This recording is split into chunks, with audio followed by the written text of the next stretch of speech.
Hello everyone, welcome back to my channel and welcome to my new vlog. कैसे हो आप सब? तो आज जैसे कि आप लोगों को पता है मैं मायके आई हूँ। इससे पहले वाला आप लोगों ने व्लॉग देखा था। तो आज जो है वो सेकेंड डे ऑफ मायका है। तो यहाँ पे सुबह सुबह का टाइम है। कल के व्लॉग में आपने देखा होगा रात में जो है भाभी ने वड़ा पाव बनाए थे, तो बस वही सुबह भी कुछ बचे थे, तो ब्रेकफास्ट में जो है ना भाभी ने मुझे दे दिए थे। तो बस उसी को मैं खा रही हूँ। और अभी नाश्ते में जो है ना भाभी बना रहे हैं डोसा, तो मैं भी आपको वो भी दिखाऊंगी आगे।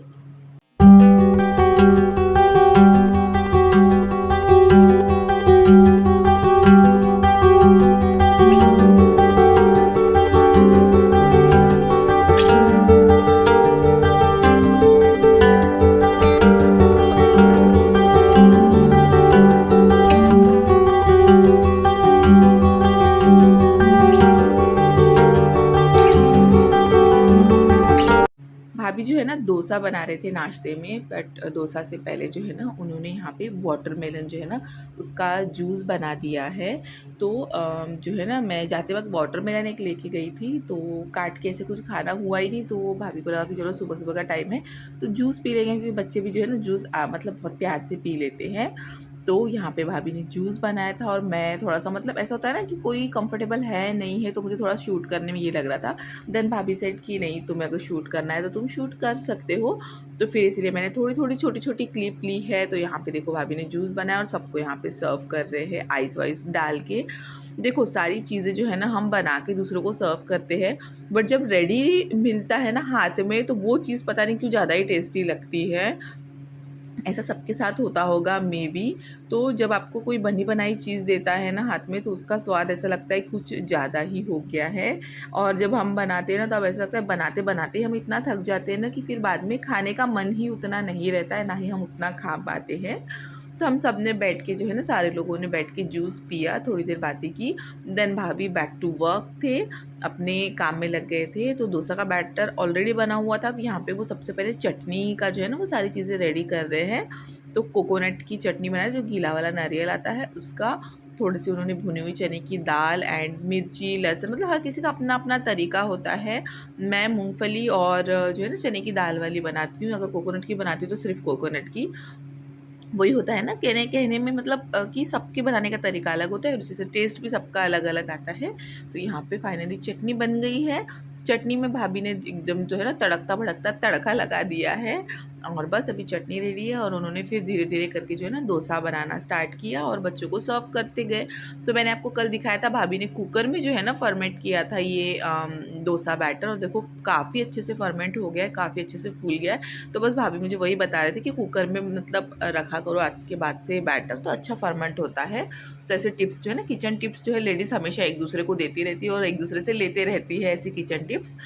तो अभी नेक्स्ट टाइम मैं भी ट्राई करूँगी कि मैं भी कुकर में ही मतलब रखूँ बैटर, ताकि वो और अच्छे से फर्मेंट हो जाए। तो यहाँ पे देखो पहला डोसा बन गया। और हमारे घर में जो है ना डोसा लवर जो है ना वो टप्पू भाई साहब है।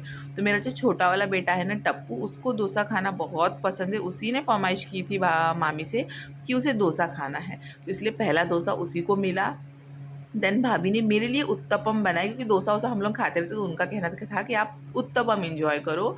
तो ये इतने बड़े बड़े उत्तपम देख के मैं तो पहले ही डर गई थी, फिर भी मैंने खाया 1.5। भाभी ने तो 2 ज़बरदस्ती खाने बोला था, बट मैंने 1.5 का, काफ़ी बड़े बड़े थे एंड काफ़ी टेस्टी थे।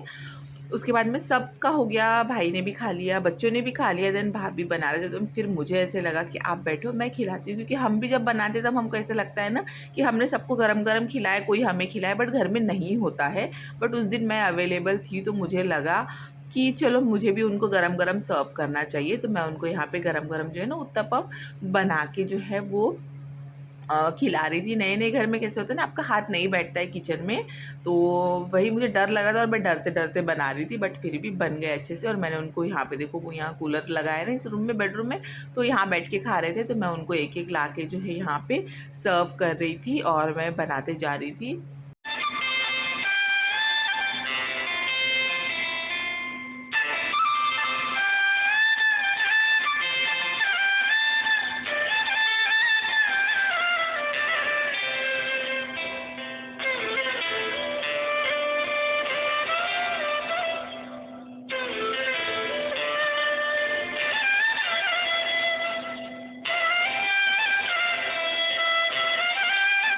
डोसा वगैरह खा के सारे काम निपटा के जो है ना फिर हम लोग बैठे हुए थे, तो भाभी को अचानक से याद आया। मैंने भाभी को बोला था कि मेरे हेयर फॉल बहुत हो रहा है, मुझे डैंड्रफ का इशू है।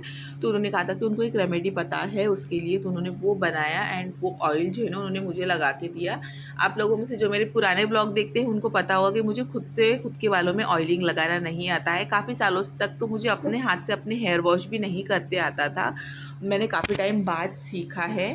तो बट ऑयलिंग तो अभी तक मैंने नहीं सीखा है, मुझे प्रॉपर लगाते ही नहीं आता है। तो यहाँ पे भाभी मुझे ऑयलिंग लगा के दे मतलब ऑयल लगा के दे रहे एंड मसाज करके दे रहे थे।